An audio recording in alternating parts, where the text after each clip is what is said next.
Welcome Leo to your in-depth weekly forecast for week commencing the 25th of March for the Ascendant, the Sun or the Moon.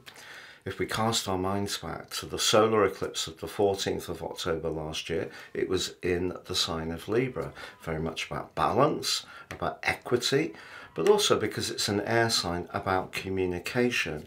And for you, that's house 3. That's quick communication, anything to do with technology, your interests, sharing ideas, developing new ways of approaching things. It can also be your connection to your neighborhood, your neighbors, or even siblings. Now, at the start of this week, with the penumbral lunar eclipse in the same sign, you can assess how that particular eclipse last October has worked for you. For example, if you don't feel very heard, this can be a time when you may feel that you're going to have to change tack somewhat in order to gain the recognition for the things that you're trying to shake up. But also because we now have a cluster of energy in the sign of Aries, which shares your fire element and is very much to do with adventure, travel, higher ideals, and really broadening your existence. Some of those everyday details that you've been working on may need to transform in some ways to help you to connect to that bigger picture possibility. Now on the screen now, I'm showing your event chart, and you can see that Pluto, the planet of change, is right on your 7th house cusp.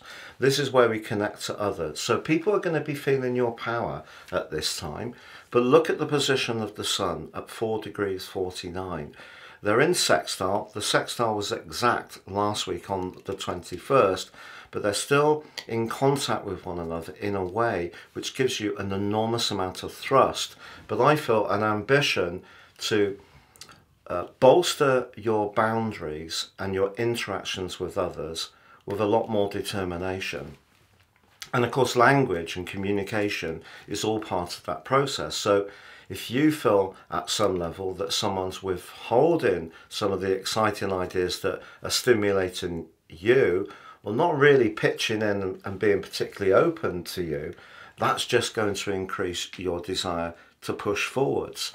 And you can see right at the top of your chart, Jupiter and Uranus are in house 10. They're going to come into contact by the end of this week within 3 degrees and exactly into conjunction on the 21st of April for the first time in 14 years. But if you recall, last week Mars, the planet of desire, moved out of your sector of relating on Friday and into the 8th house. Now Mars in the 8th house, despite the host Pisces being potentially quite gentle, the 8th house has a very scorpionic vibe. So it is very much to do with desire. And it's going to be in this location right through to the end of April.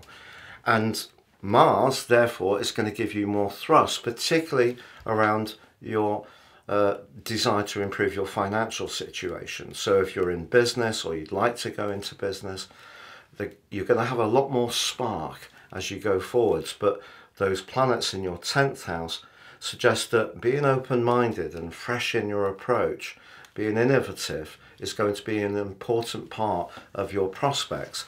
And right at the end of last week, Venus, also like Mars in your 8th house, connected with Jupiter in the most perfect of ways. These are the two planets of fortune. And I think it's possible some good news developed for you as last week came to a close, but there can be more of it through the first 3 days of this week because they're still in touch. And then Venus connects to Uranus. So Uranus over the last 5 or 6 years has been encouraging you to change things up in terms of your professional situation. If you've resisted that so far, it's going to get much harder to resist now because your prospects are so good, but also your desire to be more expansive is really triggered by this particular lunar eclipse, especially, as I say, if you don't feel heard. Now Mercury, the planet of communication, is also in its pre-retrograde shadow, but forges a semi-sextile to Neptune, which like Venus and Mars is in your 8th house. That's just saying to you, when you're exchanging information or talking about ideas, really important to still listen to your hunches. Now later on this week, Venus is going to go face to face with Black Moon Lilith. It's an interesting aspect, to be honest, because with all that gathering of energy in your 8th house, the intimate side of your life, if it's working well, can bring a lot of closeness and some spiritual transformations and of course enjoyment. But if you're in a situation where you and a partner see finances very differently, or one of you isn't so happy being up close and personal, that may be something that does need to be discussed before this week comes to a close. It's been a real pleasure being with you, Leo. Thank you so much for joining me. Have a great week. If you've yet to subscribe to my channel, I'd be honoured if you did so now. Please click or tap on the bell notification symbol.